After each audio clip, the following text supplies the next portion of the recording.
All right, it's time for another episode of Betting Weekly Tennis Live, your favorite tennis gambling show in all the land. Mitch, Michals, Dustin, Fox, all part of the Bet Rivers Network. Download the app if you haven't already. Get in on the action. Tons of tennis on the other side of the globe right now. Follow our socials at Because We Win on the X account, on Instagram, on YouTube. We're finishing up the tennis season strong. We've got a couple finals on the ATP side in China. We've got a WTA 1000 event, which we'll discuss the future market and recap just the general team events and results we saw this weekend. But joining me now, co-host on these Mondays, back again, missed you last week, but Dustin Fox, welcome back to the show. I know, man. It's good to be back with you. It's been crazy, dude. I've been traveling like all over the country here in the States, doing college football and some other things for ESPN for my college football duties and things like that. So yeah, sorry I missed last week. I'm gonna have to miss next week too. My daughter has a tennis tournament for states here in Ohio, which begins nice. That's going on during the day. But anyway, we're here. We're talking tennis. It feels like this weird time where it's like there's tennis going on, but it's like not, it doesn't really feel like tennis season right now for some reason. Yeah, it's kind of like it's a weird, like it had its peak at the US Open. We still got tennis. It just doesn't seem like we're ramping up. It seems like we're in a kind of an interesting spot. We love having tennis and tennis to bet on. Yeah, I did. I saw you were calling UNLV Miami in college football. Yeah. And I know that game some was friends. crazy. Yeah, I have some friends that were, on the gambling side of that, really locked into that one. So there was a lot happening. Yes, that game was bananas for both sides, no matter which side you ended up on, but it was crazy. Well, we had results last week, and I want to get to the finals, which we'll preview here in a second. Some good ATP matchups. But last week, when we had the team event and everything was going on, we had the Laver Cup, which I know some people view in different ways. I think it's good to have team competitions that have stakes. And I do agree that, ranking points shouldn't be awarded, which they weren't. But you saw some things happen. Team World, as slight underdogs, got the win. A team that has Alcaraz on it, we think is going to be the favorite every time. But it was interesting, too. The two things that stand out, Dustin, I know you're a USTA doubles guy. It's cool to see doubles with some stakes on it. I love that. Yep. And who really, steps up and puts the team on their back. And for Team World, it was Alex de Minaur, who is a monster. And it was Taylor Fritz, who beat the number 1 and number 3 players in the world in straight sets. So that's what stood out to me from the Laver Cup. But how did you take it? What was your read on what we saw in San Francisco? I mean, to me, one of the coolest things was to having Andre Agassi back with the world team as the coach and just seeing the guys respond. I mean, his energy brought so much to the table. I don't know. I just thought it was great. Overall, there was. It's always great. We know that, but I mean, it's always special when someone I grew up as an Andre fan. I didn't even really know much about tennis as a kid, other than this guy was really cool, right? And that's why I have all the shoes and all his cool outfits or whatever. But it's nice to see him. I don't know if he was not accepted into the current tennis world, but he kind of took a break where he was kind of not really around. He's kind of said it was, he said one of the reasons is now they're empty nesters. Now the kids are college age or beyond. Yeah. So he's got the time to dive back in. But I get it. You're on that hamster wheel. We just talked about how long the season is. You're talking 9, 10, 11 months. And then, it's kind of nice to check out for a little bit. But I'm glad he's back in. How much can you really coach the best players in the world, tactically? I think you're right, though. It was all about energy. It was all about providing some feedback and, letting these players know even when they're down. I thought the best coaching he did, honestly, was Cerundolo when he was getting spanked by Alcaraz. He's just keeping his head in and saying, all right, here we go. Best comeback ever. Let's, he was not getting down on any moment. So it was great. Yannick Noah had the line, too, where what I like about Team World is absolutely nothing in the trophy ceremony. So he was laughing about it, too. And then Alcaraz turned the TV off during the celebration in the back, which was pretty funny. So, yeah, we'll see if it keeps going, though, because there are trends you could take betting wise, right? You get de Minaur, you get the Demon on a fast indoor court. He didn't look good at all in the Davis Cup. He looked great at the Laver Cup. So shows you the different surfaces make. And yeah, maybe this will spark Fritz going forward as he, prepares for Asia. And these guys, Alcaraz included, Dustin, are heading to Tokyo. So it's going to be a quick turnaround and a couple time zone hops for them. Yeah. When's the first matches for those guys, by the way? Few days. We got qualifying going on, so it'll be a little bit seeded, protected players. So I don't know specifically, but probably Thursday, I want to say. Yeah. Yeah. Something around there is, and we got to also get used to finals not on Sunday because that's how we have to adjust the calendar. The other quick one I wanted to mention for the team competition, Italy repeated as the Billie Jean King Cups. They beat the Billie Jean King Cup champs, Dustin. They beat the Americans who were the favorites. So Italy pulled the upset, defended the title. Paolini and Irani, money doubles team. Paolini got her first win in her career over Jess Pegula. So it was, it was the singles, honestly, that got it done. And, team competitions, there's always action there. We've seen a lot of upsets. So props to the Italians and props to Iga Swiatek for winning the 500 title in Seoul, blitzing everyone until the final when she ran to Alexandrova, who played a 3-set match, had to claw her way back. But Iga, as I mentioned last week, Dustin, her record against players that are outside like the top 20 is not quite center good, but it's up there. She just handles business and gets through the matches she should. Yeah, I mean, there's no doubt. I mean, she's a killer. She's a stone cold killer. And when she's locked in like she is right now, it's, as good as anybody you're going to see on tour. Yeah, and that stat was crazy. We see in the chat, she won 11 more points. That's tennis, right? What a scoring system. What a scoring system. That was good. I mean, the last time they had played, it was one-way traffic. So Alexandrova, is there. And maybe if you think of a game plan to beat Iga, but she's motivated. Motivation's the name of the game, Dustin. She's got a chance with Sabalenka out of Beijing. The number one ranking is a real scenario for Iga. She's still got a lot of opportunity to get there. It'll be decided going through. So can she get to year-end number one? I mean, she already won Wimbledon, so there'll be much to discuss. And we're going to throw the future markets up in a second here on Betting Weekly Tennis Live. But we have 2 ATP finals to discuss and the paths that they got there. Let's start with Hangzhou. And that was one that I don't think many people expected. Alexander Bublik taking on Valentin Royer. Now, motivation and Bublik might not, be hand in hand or synonymous with each other, but Bublik's played great. He beat Wu last night in a very convincing fashion, beating a hometown or a local guy. So that was a big win. He gets Valentin Royer. And, if you're new to this guy, I admittedly was this year, first time really watching him, but he's playing with a lot of heart, a lot of juice, and he has knocked out seed after seed. Werner Tien, Rublev, just to name a few, Mute the other day in the semis. He's a big underdog in this matchup. Bublik minus 385, but there you see the over-under and some set betting. Dustin, before we kind of get into the picks or any leans you might have for this one, that's an interesting one, right? Like Bublik is such a big favorite, but that over-under is a little higher than you might expect it. So it's 22.5 games, but Bublik, maybe to win tiebreakers, maybe even them building in him potentially losing a set. I thought it was interesting, the disparity money line to over-under. Yeah, when you see a high total like that, it does make you kind of pause a little bit, right? When you're thinking about like, hey, this is going to be a straight sets, easy win. You typically would see that somewhere around like 20, 21 games. When it's high like that, you definitely are like, what am I missing something? And so then you want to take maybe a little bit of a deeper dive into this. And I just feel like it's going to be really tough for Royer to break Bublik. I mean, Bublik didn't even face a break point in that last match. Like when on his serve, like not one. No. So, I mean, it was a comfortable win. I think outside of that match he had against Sinner at the US Open, which I was at in person and sat right next to Bublik's box. I mean, it was that was a bit of a, bug meet windshield type of day. And those days obviously happen in tennis, but I mean, he hasn't lost a final this year. No, and this is Royer's first final ever of his career. 24 years old. I hate doing the timeline thing. You'd say it's a little later for maybe a breakthrough happening, but still we've seen players burst on later than him. He's up to 88 in the world before these points kind of reflect. So opportunity, right? Get that first title, make make the ranking climb, keep going.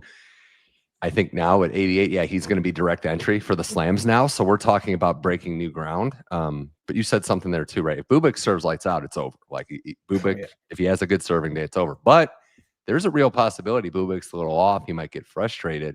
3.5 games maybe would be one I would look at. Because again, the tiebreaker side of things, Bublik could probably handle business 7-6, 7-6. But my initial thought, looking at this board again, is maybe a spread at plus 3.5 games, depending on if you can, trust him to hold serve and get deep into these sets. I mean, if you get plus 3.5 games, you're like praying for a breaker in the first set and to like win or lose the breaker. I'd actually probably rather lose the breaker if I was betting plus 3.5 games, because then I got those extra 2 games, where you can get broken and still cover the spread in that second set. So that's sort of where I'm at. I've been there many times where I bet on a guy, and then I actually sort of like root against him to lose the breaker, because I'm like, shoot, I'm getting the 3.5 games. I'm like, if he wins this, okay, now we're getting 4.5 games for the final 2 sets. That makes me nervous, because all of a sudden Bublik could roll, a 6-1 set, and you're like, crap, man. Now like I need my guy to actually win the match potentially to, and he's got to win it like in a big way in the third set. So that's where those plus and laying the games can be dicey, because you can have a guy that actually can win the match but not cover the spread, and it could be an underdog, and you could be getting the games, and not absolutely and not even cover that. So it is very, very interesting to see that. I would probably say I'm with you on that, though. The plus 3.5 games with him. He's played with Royer. He's played so well to this point. I don't think he's going to win this match. I don't, but I could see the first set going to a breaker. I could. Yeah, I agree with that. I think same with that Vukic match that Bublik had the other day that went to a first set breaker. Yeah, I know. It's you also have the tiebreak prop to consider with Bublik. I mean, minus 104 for him to win a set is what we're seeing on Bet Rivers. First set over a game. I mean, there's your answer, right? Like, you can see what the market says. Over under games, over 9.5 games in the set is minus 180. So, I mean, that is just a juiced up number that's pretty high. But yeah, I think that might be where I would go. But no, Royer's playing well. He grinded, man. Seven ITF titles. And the thing I saw looking him up too, he's got a doubles title in ITFs with Holger as his partner. So he's been playing with some good players too. I don't have the juice to go with him to win outright. Could be wrong. Could be an opportunity. But maybe. I mean, this is Bublik, who has been prone, but he's kind of gotten rid of it. Like the Sinner match notwithstanding. I mean, that was Yannick Sinner going like God mode. When's the last time Bublik's really, and I'm asking, I could just be missing, but when's the last time he's really self-destructed? Can't really remember. I mean, not like in a final. Not really this year. Yeah. Not that I can remember. I mean, he just seems like a different guy. Like the crazy Bublik with the underarm serves and the just tanking games and tanking sets. Like that seems to be in the past for him. I hope it is, because I hate to see good players just fold to a weak mentality and a mindset. And I love where he's at right now. He seems like he's really happy, and he's in a good place, playing some good, really, really good tennis, and beating good players. And we talked about this, on the phone before the show, and you sort of mentioned it, is like this guy could be at the ATP finals potentially. Yeah. That's a real thing too, and saying in the chat too, Munar Wimbledon 5th set. Yeah, he kind of went south in that one. 5 sets though, he was up 2 sets to 1. I could see it, but that's still a little different than the old Bublik of just losing it. Yeah, the way it works right now in the live race, he is only a couple spots out. No Draper, most likely not going to see Djokovic. I'd bet a lot on that actually. So you're saying Felix is kind of in his path, and it's not going to be easy. A title here and then another couple runs could get him in that mix, though, depending on what Felix does. So that's ATP final number 1 that we want to talk about. That's Hangzhou, Bublik, and Royer. Now here on Betting Weekly Tennis Live, you want to go to the Chengdu final. One finalist we maybe expected to be here, definitely expected as the top seed. The other, not so much, and that's going to be Lorenzo Musetti taking on Alejandro Tabilo. Tabilo, man, getting to this spot after having a very, very brutal year in a lot of ways, was injured, not playing his best results, trying to find form. Well, he's found it in Chengdu, taking advantage of maybe a draw that wasn't the most challenging, but he is into the final with a chance to right his season towards the end of it. But he's a pretty big underdog at plus 265. Musetti minus 345.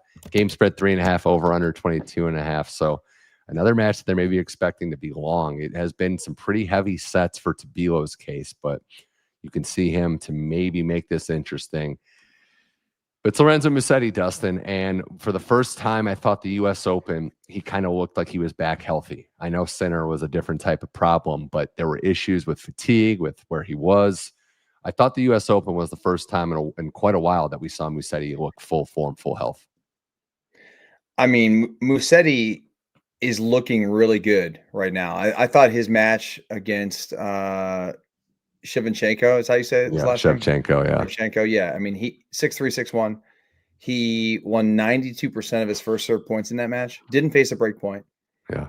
I mean, it's pretty remarkable. And then on the other side of things, like Tabilo also against Nakashima had no break points against him, had 11 aces. So I think this could be a serving duel potentially. It's a shutout in the tiebreak too. Yeah. Always interesting to see a 7. That is crazy when that happens.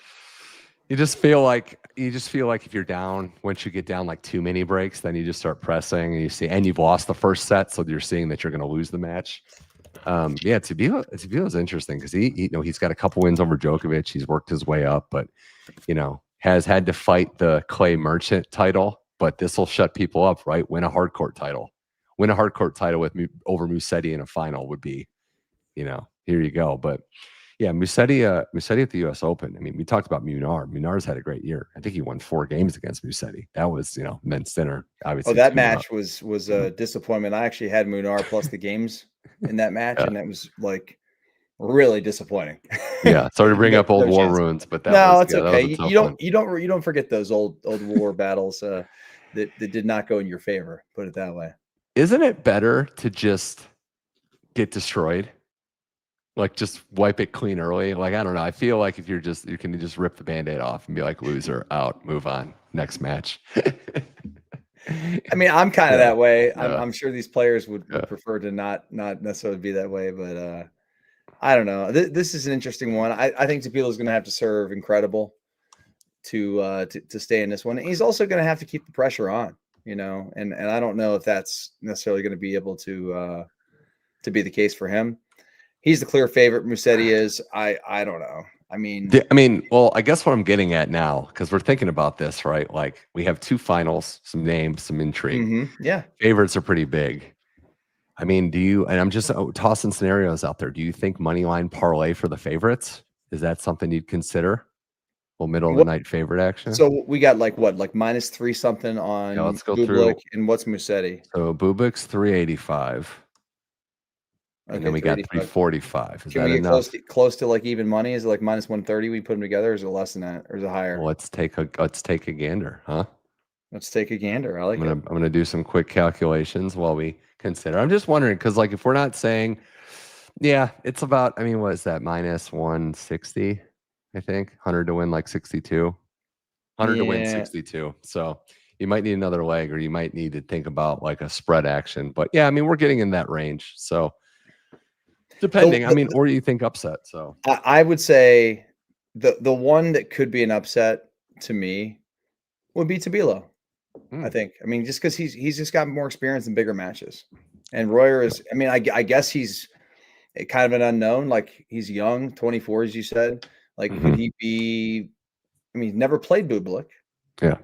So Bublik could get into it, and he could be like, "I'm just going to roll this kid." And then the kid comes out firing, and then all of a sudden he's in a dogfight like that. That's potentially something that could happen. But I don't think either one of these dogs are live personally. Yeah. But the one that I would say has the most likely to be a live dog, that would be Tabilo. So maybe, and I'm just thinking spread Bublik or straight sets would be another way to kind of juice it up a little bit in your favor, depending. Well, if we want to juice it up and take away those heavy money lines, I would say take Bublik. Let's do Bublik in straight sets. If we're trying to put together a daily double right now, we can do this. I think it would be great to say Bublik straight sets, and then I like the over in the Musetti match. We're flipping. Okay, all right. That's where I'm at. We're flipping both of them. I like it because I just sort of talked myself into the fact that Tabilo's serve has been so good.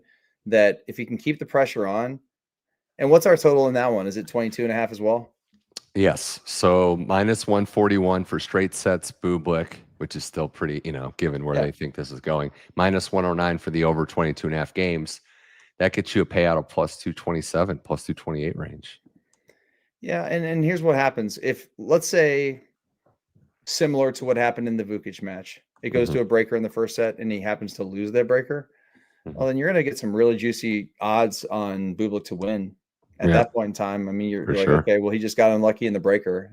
And if that happens, then I would just double down. If you lose that parlay to start, if we're saying straight sets, I do this all the time because I'm like, well, screw that. If I lose that unluckily in that tiebreaker, I'm going to come back on a money line on Bublik to win at probably around even money. Yeah. I was thinking this time of year too. Well, we'll get to what the last month of the season is when you're on the weeknight Maction games. Yes. Well, listen, we can spread in like some daily doubles with weeknight Maction too. I'll be doing this show like from Ball State or something, and in Muncie, Indiana, and we'll be talking about like whatever matches are going on, and also like, hey, tonight you want to take the under in Ball State, Ohio? Yeah. Well, it's also just like you're watching. I think it's around Paris time. Like there's good matches that go late. So you got football games you're getting ready for, but the perfect time for those bets while they're going through. So yeah, that's the one where I'm. You're a full degenerate, by the way, when you can coincide like certain like times in your life where you're at and where you're going to be based on tournaments. Like I know exactly where I'm going to be during Wimbledon because I'm usually like in Florida around that time, like or on vacation. I know where I'm going to be, like all the Asia stuff, like right now. China, that's what's going on. I'm always on the road for football. So like, I hate it because a lot of these matches are going on at like 11, 12, 1 o'clock in the morning. And then if I get caught up in one, I'm like, crap, I cannot stay up and watch this because I need to get my sleep because I've got a game tomorrow to call on ESPN. Yeah. And sometimes I'll be up freaking watching a stupid, And you get that rollover. You roll over out of bed. It's either the best or the worst. You look at your phone and it's like winner or loser. You know that feeling, man. You know that feeling very well. That's just going to set the day one way or the other. All right, let's look at the futures in WTA Beijing now. Mitch Michals, Dustin Fox here, Betting Weekly Tennis Live. We'll have a full, tomorrow night, I believe, is when we'll start to get some main draw action, main draw matches. We've got qualifying we'll touch on a little bit as well. But for tomorrow's show, they'll have a full breakdown of the main draw matches opening back-to-back 1000s events in China for the women, Beijing and Wuhan, which is a little interesting to say the least, but that's how the schedule is. So here's our Beijing future outright. No Sabalenka, so that makes a difference, obviously, given that Iga is priced the favorite, plus 210. Anisimova, Coco Gauff, the Americans at 700. Then it's Rybakina, Andreeva, Naomi Osaka. I mean, this is a loaded field even without Sabalenka. You're seeing names on this list, including top of the second column there, Dustin, the return of Qinwen Zhang, who hasn't played in quite a while, making her return in her native China. So looking at that board, taking a little longer gander, where are we going with first? What's something that you like off the top? I mean, obviously Coco's the defending champ, right? Yeah. Yes. I'm very concerned about her serve right now. That is, also, yes, is something that makes me a little bit nervous. I just don't think. I mean, she's in fine form with her ground strokes and everything else about her game is fine. Like she can break, she can return, like all those things are great. But her serve has just been so questionable right now. It's hard to bet against Iga at this point because she's playing so well. She's the number one seed. We know that. The one player if you could put those odds up one more time, I think it was 9-1 that I do like on this is 7-1. I like Anisimova.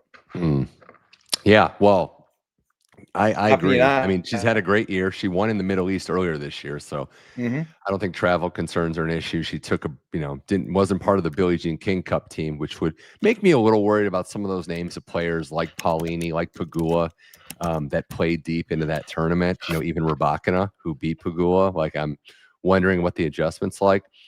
Anisimova has been one of the most consistent players. She probably has been the most consistent player for the last 3 months. I'm also shocked, Dustin, that Coco's playing. Like, I thought she'd take a break and kind of hit the practice court and, like Sabalenka, maybe a reset. So that to me is the one to stay away. Iga, that number seems a little too high given that she just played in Seoul. I don't know that that's enough value for me. The other names on that list, I think, I would like to see Muhova make a run, but I don't know. Every tournament she plays, she wins some matches and kind of leaves a little banged up. That's the worry. I think she can beat anyone on this list in one match, but to go through the gauntlet scares me. And I also honestly just think Naomi's a little too high on that list. I think plus 1,000 is not enough value given where she's been. the one player I think that sort of has a favorable draw is Andreeva. I think she, looking at all the draws, I mean, her portion has the fewest threats, I think, in the earliest rounds. Like, she's going to open up against a wild card qualifier. She's going to have, like, I mean, you look at some potential matchups there. It could be Kostakina, could be Schneider. She's not playing well. Kazakina is not playing well. No. And Andreeva, a good point there. I'm glad you brought her up. I want to bring this up. I don't want to disparage, like, crowds are crowds, right? You know, and people have different energies, different parts of the world. The Asian swing, maybe not known for the rowdy crowds, fair to say. That's been her problem. How many times this year has Andreeva been in matches where she's kind of unraveled a little bit, where it gets in her head? I don't think she's going to have to worry about that here.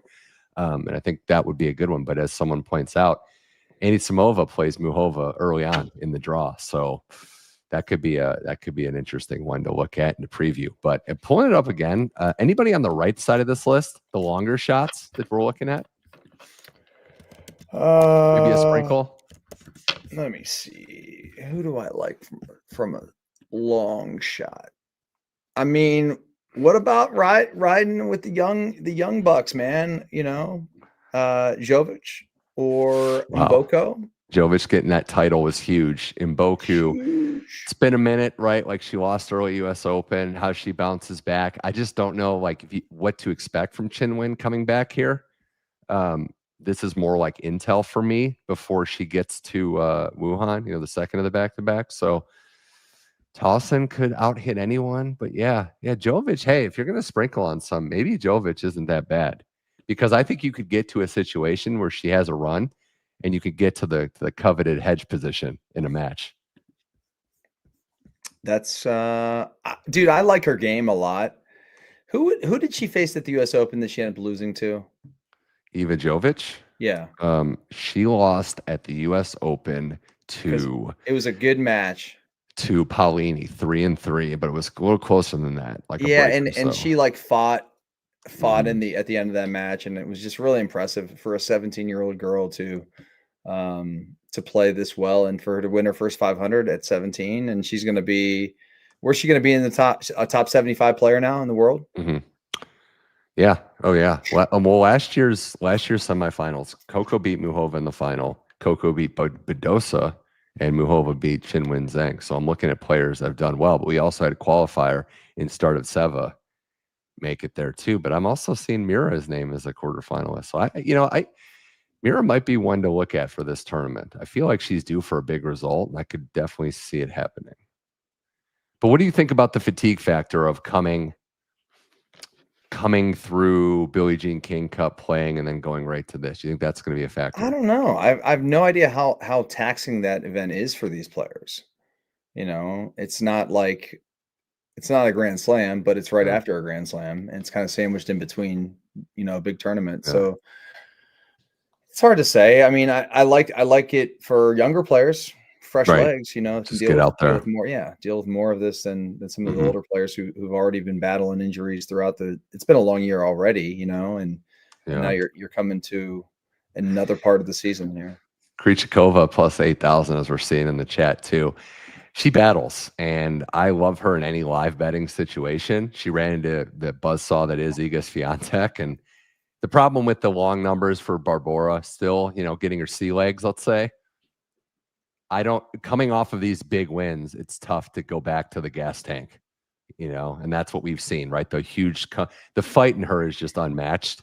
But when she beats Taylor Towns and then gets another good player in Pegula and doesn't quite have the legs, you know, so that would be my worry on the future. But my advice is, as an underdog, she's live for the foreseeable future. There's no question. I mean, she's a former major champion. She's coming to this. She's unseeded in this, right? Yeah. Yeah. It's a tough event. But I will say, really tough event. She won a doubles title with Siniakova, who's up to #1 in the world. We're going to look back at this time, Dustin. That's one of the greatest doubles teams of all time.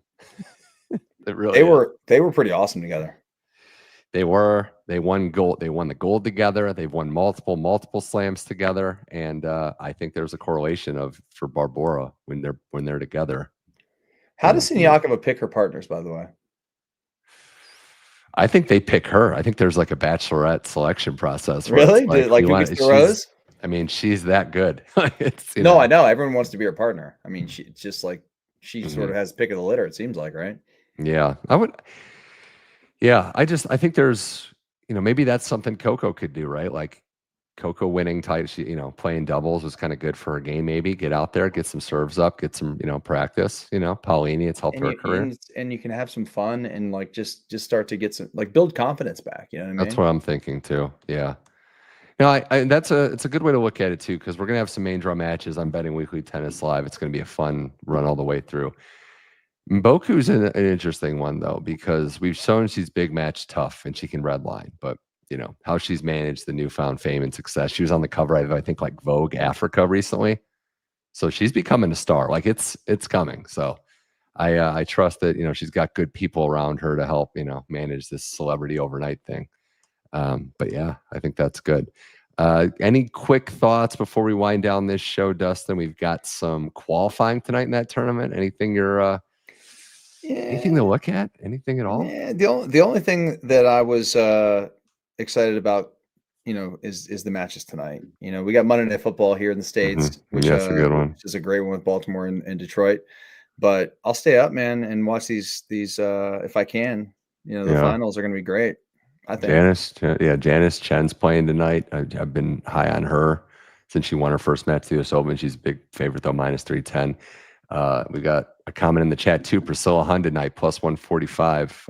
That is a pretty good bet given form. I think that number kind of doesn't make a lot of sense. So Priscilla Hun at 145, I co-sign on that. And then on the men's side, there is actually two matches on the men's side for their qualifying action for Tokyo. Ethan Quinn minus 127, the American against Bellucci. I think that's a pretty solid value for EQ. So that's one to look at there. And then what I'm not sure about, we got Fusovic Arnaldi in a late night qualifying matchup there. So it's a pretty solid ATP qualifying action. I just lost on Arnaldi in his last match, which was double down, or you just go the other direction. he won the second set. Well, who would he play? Gosh, dog it. Arnaldi. Yeah. He lost to Nardi. He lost to, or no, he beat Nardi yesterday. Sorry. So you're talking about Hangzhou. Hangzhou, he lost to Cazot, Arthur Cazot. Yes, Cazot. I took Arnaldi in the second set to win the match. It got really good odds on it, and took it to 3, but couldn't close out. He wasn't serving that well in that match. Yeah, Cazot is one that maybe just scares me. Dude, he's a freaking hell of a player, man. 2 years ago when he just destroyed Holger. I know Holger goes through some things, but like just beat him. I mean, so when he's on, it's like, whoa, this guy could be a top 10 player. We were talking about that with Mahash actually the other day. I was having same thing. A conversation with someone kind of off the record where they're like, when he's great, it's like, wow. But then sometimes he just doesn't have it or doesn't want to. It's like, why don't you play like that all the time? You have the girls, you hit the casino. I know. Medvedev, man. That poor guy. Is he gonna retire? I don't know. I mean, what we're talking positive steps that he lost and didn't freak out. So that's like a positive. That's how he's low not gonna retire. But no, I know, but it's like that's how low it is, right? Like we're talking positives. He didn't have a meltdown when he lost. He was serving for the match 5-3. And loses. Yeah, that was a bad one. Last thing, Dustin. This is great. Yeah. Before we wind it down, we do have a draw out for Tokyo. So I was just kind of looking at where we are for that one. We have Francis Tiafoe in the Alcaraz section. If Tiafoe Alcaraz would be a quarterfinal, that same section would be Casper and Shapovalov. Bottom half of the draw, Fritz is the 2 seed. He would play Mahac, the aforementioned Mahac, in the quarters if that holds up. And then Hugo Humbert, Holger Rune, the 6 and 3. So always a big deal when you get Alcaraz playing a 500 event, right? And Fritz, the appearance fee is probably pretty good. Yeah. But we'll see. I mean, we don't have the futures right now, but Alcaraz is obviously going to be a pretty big, overwhelming favorite with Fritz in that second role. But I'm curious to see what happens. We don't usually get chalk at these events. Like it happens, but we see some things happen as players gear back up. So maybe Fritz rides high and just, he's done well here before. So maybe he keeps it going. Well, the Alcaraz win should give him some confidence, man. Beat the best player in the world. I know. Mickelson's in this draw too. He looked pretty good. Yeah, You know what? I had him against Menchik, and it was not good. Even though he won the second set, but he just came out. I think he was just nervous, dude. Honestly. Well, there's one. We'll say it like that. I like Ugo Humbert. Feels like he does well this time of year. And I'll say if it is Mickelson versus Holger in round 2, I think the American can do it. I think he's proven he can do it. Mickelson can beat him. Yeah, I think he's done it already. But yeah. Anything else before we wind up? This is fun. I know unfortunately we don't have the biggest live window because of where everybody's playing, but hey. That's what we're here for. Good. And by the way, I didn't realize those finals are at 7 o'clock tomorrow morning. So like here in the States, Eastern Standard Time, it's I don't have to stay up. Thank God. Okay.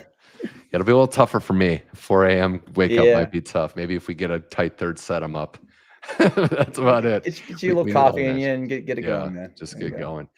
Well, Dustin, this was a blast. Always is. Appreciate everyone joining in on the chat and throwing out bets. And yeah, we try to just keep it moving, keep it around the horn. And we got more meat on the bone because, as I said, this show, as you know by now, whether if you're a returning viewer or if you're a new viewer and you don't know how this works, 1 o'clock Eastern time, Monday, Tuesday, Wednesday, we get on here and we talk all the live betting action. So we'll have another show for you tomorrow where we'll preview all the action, all the Beijing matchups, the first round matchups. We'll look at that Tokyo draw in great detail, talk about that.